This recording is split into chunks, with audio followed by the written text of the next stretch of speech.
Welcome to Naju's world. Boho art അഥവാ bohemian art എന്നാൽ എന്താണെന്ന് നോക്കാം. 1700-കളിലെ ഫ്രഞ്ച് റവല്യൂഷന് ശേഷമാണ് ബോഹോ ആർട്ട് എന്ന് പറയുന്നൊരു കോൺസെപ്റ്റ് വരുന്നത്. ബോഹോ അല്ലെങ്കിൽ ബൊഹീമിയ എന്ന് പറയുന്ന സ്ഥലം ചെക്ക് റിപ്പബ്ലിക്കിൻ്റെ പടിഞ്ഞാറ് ഭാഗത്തുള്ളൊരു സ്ഥലമാണ്. അപ്പോൾ ഇവിടുത്തെ ആൾക്കാർ പൊതുവെ സഞ്ചാരികളായിരുന്നു. അവർ കലയും സാഹിത്യവും ആത്മീയത ഇതൊക്കെ സംഗീതം ഇതിനെയൊക്കെ ഉൾക്കൊണ്ട് ജീവിച്ചവരായിരുന്നെങ്കിലും അവർ പാരമ്പര്യമായ കോൺസെപ്റ്റുകളെയോ അല്ലെങ്കിൽ സമ്പ്രദായങ്ങളെയോ ഒന്നും പരിഗണിച്ചിരുന്നവരായിരുന്നില്ല. 17-ാം നൂറ്റാണ്ടിലാണ് ഈ ബോഹോ ആർട്ട് ഉണ്ടായതെങ്കിലും 19-ാം നൂറ്റാണ്ടിലാണിത് ഫേമസ് ആയിട്ട് തുടങ്ങുന്നത്.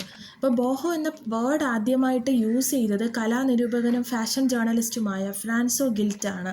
അദ്ദേഹത്തിന് ഒരു ഫ്രഞ്ച് വോഗിനായിട്ട് 1964 എഴുതിയത് സ്റ്റൈൽ ഫൈൽ എന്ന ലേഖനത്തിലാണ് ഈ വാക്ക് ആദ്യമായിട്ട് യൂസ് ചെയ്യുന്നത്.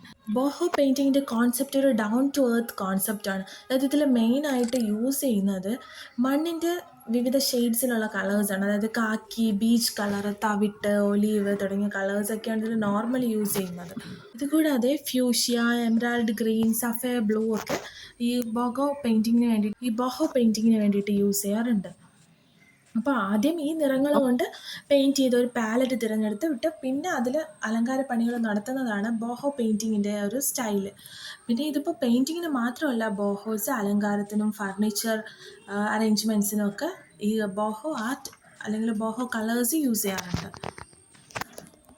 ഇപ്പോൾ ഒരു പാശ്ചാത്യ ശൈലിയും ഇന്ത്യൻ ശൈലിയുമായിട്ട് കൂടിച്ചേർന്ന ഒരു സ്റ്റൈൽ, അതുമായിട്ട് വളരെയധികം ചേർന്ന് നിൽക്കുന്നതാണ് ഈ ബോഹോ സ്റ്റൈൽ എന്ന് തന്നെ പറയാം. ബോഹോ സ്റ്റൈലിനെ കുറിച്ച് പറഞ്ഞെങ്കിലും ഇതൊന്നും ഇതിനെക്കുറിച്ചുള്ള ആധികാരികമായിട്ടുള്ള ഇൻഫർമേഷൻസ് അല്ല. വളരെ കുറച്ച് ഇൻഫർമേഷൻസ് മാത്രമേ ഇതിൽ ഉൾപ്പെടുത്തിയിട്ടുള്ളൂ. ബോഹോ ആർട്ട് എന്ന് കേട്ടപ്പോൾ അതിനെക്കുറിച്ച് അറിയാനുള്ള ഒരു ഇൻട്രസ്റ്റ് തോന്നി. അപ്പോൾ അതിനെക്കുറിച്ച് ഞാൻ മനസ്സിലാക്കിയ കാര്യങ്ങളാണ് ഈ വീഡിയോയിൽ ഉൾപ്പെടുത്തിയിരിക്കുന്നത്. ഇഷ്ടപ്പെട്ടെങ്കിൽ ലൈക്ക് ചെയ്യുക, ഷെയർ ചെയ്യുക, സബ്സ്ക്രൈബ് ചെയ്യുക.